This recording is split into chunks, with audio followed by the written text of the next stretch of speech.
Guys, अगर आप UK में नए हैं और आप सुपरमार्केट की जॉब्स के लिए अप्लाई करना चाहते हैं तो ये वीडियो आप ही के लिए है। इसमें ऑलरेडी रिक्रूटमेंट का सारा प्रोसेस मैं आपके सामने लेके आई हूँ। इस वीडियो में हम डिस्कस करेंगे ना सिर्फ प्रोसेस बल्कि टिप्स एंड ट्रिक्स जो आपको फॉलो करनी है, जो आपको सक्सेस दिला सकती है। तो चलिए शुरू करते हैं। सबसे पहले आपको इसका 3 स्टेप प्रोसेस जानना बहुत ज़रूरी है। वो है online application, in person interview और उसके बाद आपका जो थर्ड स्टेप है वो है इन स्टोर असेसमेंट। चलिए डिस्कस करते हैं सबसे पहला स्टेप। पहले स्टेप में आपको पता है कि आपको सबसे पहले आल्डी की साइट पे जाके एक अकाउंट क्रिएट करना है जिसमें आप अपना ईमेल आईडी और कोई पासवर्ड सेट कर सकते हैं। उसके बाद उनका 9 स्टेप एप्लीकेशन फॉर्म आपको फिल करना है जिसमें पर्सनल डिटेल्स, कुछ जनरल क्वेश्चंस, आपका right to work in UK, आपका education, experience based questions, team work etcetera से रिलेटेड कुछ क्वेश्चंस पूछे जाएंगे। गाइस, जब आप इनको आंसर करेंगे तो ट्राई टू बी ऑनेस्ट और जितना हो सके इन्हें थोड़ा डिटेल में आंसर करने की कोशिश करिए। Do not be very brief. बहुत ज़्यादा छोटे आंसर्स नहीं करने हैं। जो 50 वर्ड्स या 150 वर्ड्स के राउंड अबाउट हों, कम से कम इतने आंसर्स आपके होने चाहिए, अदरवाइज आपका फॉर्म रिजेक्ट हो जाएगा। और जितना हो सके ऑनेस्टी से आंसर करिए। अगर आपको पहले एक्सपीरियंस नहीं है किसी जॉब का तो do not hesitate to write कि I do not have any retail experience, but अपनी जनरल अवेयरनेस के बेस पे इसको आंसर करिए and that's very important. First step clear करने के बाद आपको एक इंटरव्यू की कॉल या ईमेल आएगा जिसके बाद आपको एक पर्टिकुलर प्लेस पे इंटरव्यू के लिए, इन पर्सन इंटरव्यू के लिए कॉल किया जाएगा।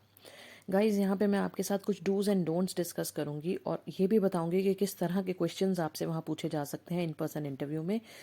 तो आपने अगर चैनल को सब्सक्राइब नहीं किया है तो इसे सब्सक्राइब कर लें, बेल आइकन को दबा दें ताकि आपको मेरे आने वाले वीडियोस ऐसे ही मिलते रहें।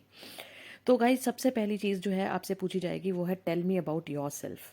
अब यहाँ पे आपने जो चीज़ें ध्यान रखनी है और जो बिल्कुल भी मेंशन नहीं करनी, यानी कि जो हमारे डूज एंड डोंट्स हैं उनका आपने बहुत ध्यान रखना है। सबसे पहली बात, जब आपसे पूछा जाता है कि टेल मी अबाउट योरसेल्फ, तो आपने अपने की स्किल्स जो आपने अपने सीवी में मेंशन किए होंगे, चाहे वो हार्ड वर्किंग हो, चाहे वो डेडिकेटेड हो, चाहे वो टीम प्लेयर हो, आपने उन्हीं को मेंशन करना है। कोशिश करिए कि अपनी इंट्रोडक्शन को बहुत ब्रीफ रखिए। उसमें एक थैंक्स ज़रूर मेंशन करिए। किसके लिए? जो आपके एम्प्लॉयर हैं उनके लिए, कि उन्होंने आपको इन पर्सन इंटरव्यू के लिए कॉल किया। हो सके तो शुरुआत ही थैंक्स से करिए। और अपनी जो आपका सीवी है, जो भी आप बोल रहे हैं वो उसकी एक रिफ्लेक्शन होनी चाहिए। दूसरी चीज़, जितने एडजेक्टिव्स आप अपने लिए यूज़ कर सकते हैं, जैसे मैंने आपको पहले बताया, hard working, dedicated, team player, effective communicator, what वो आप यूज़ करिए। इसमें डोंट्स भी हम डिस्कस करेंगे कि क्या आपने मेंशन नहीं करना। Now let us discuss the don'ts. Guys, सबसे पहली बात कि आपने अपनी पर्सनल डिटेल, अपनी फैमिली लाइफ के बारे में, अपने बच्चों के बारे में, अपने हस्बैंड की जॉब के बारे में अपने आप नहीं बताना। जब तक आपसे पूछा ना जाए तब तक आपने अपनी इंट्रोडक्शन में स्पेशली इस चीज़ को मेंशन नहीं करना। सेकंड चीज़ जो आपकी है कि आपकी कोई पर्सनल कमिटमेंट्स हैं, आपको 3 बजे 4 बजे बच्चों को स्कूल से पिक करना होता है, आपने कोई और कमिटमेंट है कहीं पे, किसी और तरीके की कोई पर्सनल लाइफ से रिलेटेड कमिटमेंट है, वो आप इंटरव्यू में मेंशन अपने आप नहीं करेंगे। Anything about your previous job. देखिए, हम अगर इंडिया से, पाकिस्तान से, बांग्लादेश से, कहीं से भी आए हैं तो हमने कोई ना कोई काम किया हुआ है। हो सकता है आप स्टूडेंट हो सकता है आप हाउसवाइफ हो सकता है आप वर्कर हो ऑलरेडी।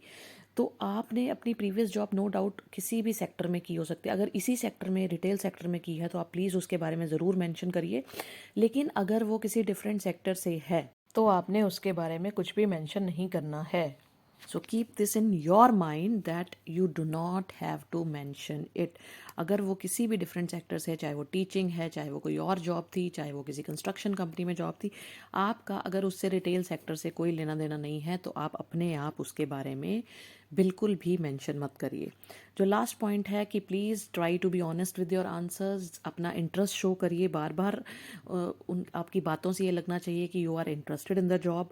और उन्हें किसी भी तरीके से do not try to befool them. Guys, they are recruiters.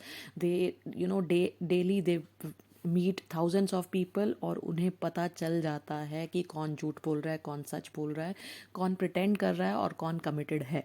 तो प्लीज़ अपनी कमिटमेंट शो करिए, उन्हें बेवकूफ़ बनाने की बिल्कुल कोशिश मत करिए। जो भी आपको ऑनेस्टली आप आंसर कर सकते हैं अपनी ऑथेंटिसिटी के साथ, उतना ही आंसर करिए। अगर कुछ आपको नहीं समझ आ रहा तो 2 सेकंड लेके सोचिए और फिर आंसर करिए, बजाय के कोई गलत स्टेटमेंट वहाँ देने के, जो कि आपका इंटरव्यू या आपकी सिलेक्शन में बाधा बन सकती है, स्टॉप कर सकती है। गाइस, ऐसी कोई भी जॉब नहीं होती जहाँ पे आपसे आपके प्रीवियस एक्सपीरियंस में ना पूछा जाए। अगर आपने मेरी बात को ध्यान से सुना है अब तक, तो मैंने आपको ये बताने की कोशिश की है कि जब तक वो सामने से आपसे ना पूछें कि आपने पहले कहाँ काम किया है या आपका प्रीवियस एक्सपीरियंस क्या है, तब तक आपने अपने बारे में, अपनी प्रीवियस जॉब के बारे में खुद मेंशन नहीं करना।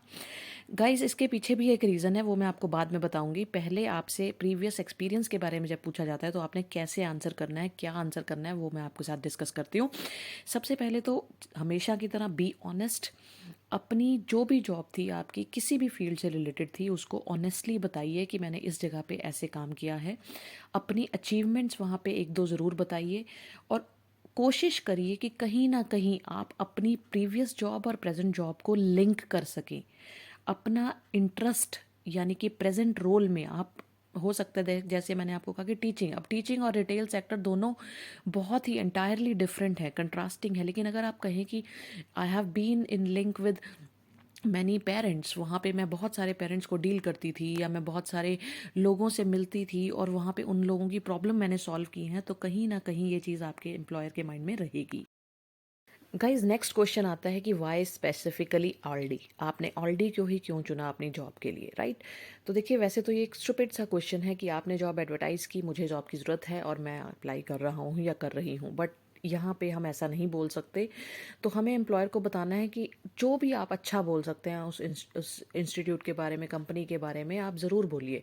स्पीक ऑल अबाउट ऑलडी, इसके लिए आप गूगल पे जाइए, सर्च करिए, आप सिंपल इतना लिखिए कि ऑल अबाउट ऑलडी, तो ऑलडी की सारी हिस्ट्री आपके सामने आ जाएगी। कहाँ शुरू हुई कंपनी, कैसे शुरू हुई, किसने शुरू की, क्या नाम था उसका, क्या डिटेल थी, क्या बैकग्राउंड था, कब एक्सपैंड हुआ बिजनेस, यूके में कब आया या किसी भी कंट्री में, सो एंड सो कंट्री में कब आया, कितनी ब्रांचेस हैं, कितना काम होता है या किस भी तरह से किस लेवल पे काम कर रहे हैं, वो सारा कुछ आपको नेट पे, गूगल पे मिल जाएगा। आप ये स्टडी ज़रूर करिए किसी भी कंपनी में इंटरव्यू देने जाने से पहले। दूसरी चीज़ आप बता सकते हैं कि आप रिलायबल एम्प्लॉयर को ढूंढ रहे हैं। रिलायबल एम्प्लॉयर मींस अगर कंपनी का नाम अच्छा है, उसकी फेम अच्छी है, तो वो ऑब्वियसली रिलायबल है, वो अपने एम्प्लॉयज़ को अच्छी पे देता है और अच्छा स्कोप देता है ग्रो करने का। अगली चीज़, गुड पे स्केल्स और बेनिफिट्स आप मेंशन कर सकते हैं। ऑब्वियसली जब आप किसी भी कंपनी की प्रोफाइल चेक करते हैं तो उसमें एक सैलरी, स्पेशली फॉरेन कंट्रीज़ में, चाहे आप कनाडा में रहते हैं, यूके, यूएस, कहीं पे भी रहते हैं, तो आप देखते हैं कि वहाँ पे एक ऑनेस्टी के साथ सैलरी पे स्केल मेंशन किया जाता है। फिर चाहे वो मिनिमम वेज हो या फिर उससे ऊपर कुछ अगर आपको दिया जा रहा है तो, राइट? लॉन्ग टर्म पर्सपेक्टिव अपना ज़रूर मेंशन करिए। लॉन्ग टर्म पर्सपेक्टिव का यहाँ मतलब है कि आप बताइए कि मैं सिर्फ शॉर्ट टर्म जॉब के लिए नहीं अप्लाई कर रहा, मैं लॉन्ग टर्म रोल ढूंढ रहा हूँ अपने लिए, और इससे आपकी जो एप्लीकेशन है वो थोड़ी स्ट्रांग होती है, बिकॉज कोई भी एम्प्लॉयर नहीं चाहता कि महीने 2 महीने में इतनी सारी ट्रेनिंग्स देने के बाद कोई भी एम्प्लॉय उसे छोड़कर चला जाए, राइट? गाइस, लास्ट स्टेप जो आता है वो है एनी क्वेश्चंस अबाउट मी और फॉर मी। जो रिक्रूटर है वो आपसे पूछेगा कि आपके कोई मेरे लिए सवाल हैं, कोई चीज़ आपने मुझसे पूछनी है, बिकॉज फॉरेन कंट्रीज़ में ये एक जनरल ट्रेंड है, यूके में स्पेशली मैंने देखा है कि एम्प्लॉयर आपसे या रिक्रूटर आपसे ज़रूर पूछता है कि मेरे लिए अगर आपके कोई क्वेश्चंस हैं तो प्लीज़ आप पूछिए। यहाँ पे do not hesitate, whatever question you have to ask, please keep in mind at least ask one. देखिए गाइज, मेरे को पता है कि कई बार हमारे माइंड में कोई क्वेश्चन नहीं आता है या हमें जिस बिज़नेस के बारे में पता ही नहीं है ज़्यादा, बस because we are in need of a survival job और एनी सच जॉब, तो हम एटलीस्ट आस्क अबाउट ट्रेनिंग कि do you provide any training, and definitely that would be in good enough. Guys, एक लास्ट चीज़ जो है वो है बोनस टिप आज की वीडियो का, और वो है फ्लेक्सिबिलिटी। गाइस, अगर आप कहीं पे भी फ्लेक्सिबिलिटी शो नहीं करेंगे, चाहे वो टाइमिंग के पॉइंट ऑफ व्यू से हो, चाहे वो डेज के पॉइंट ऑफ व्यू से हो, तो आपको इस रोल में अपॉइंटमेंट मिलनी बहुत ही मुश्किल है।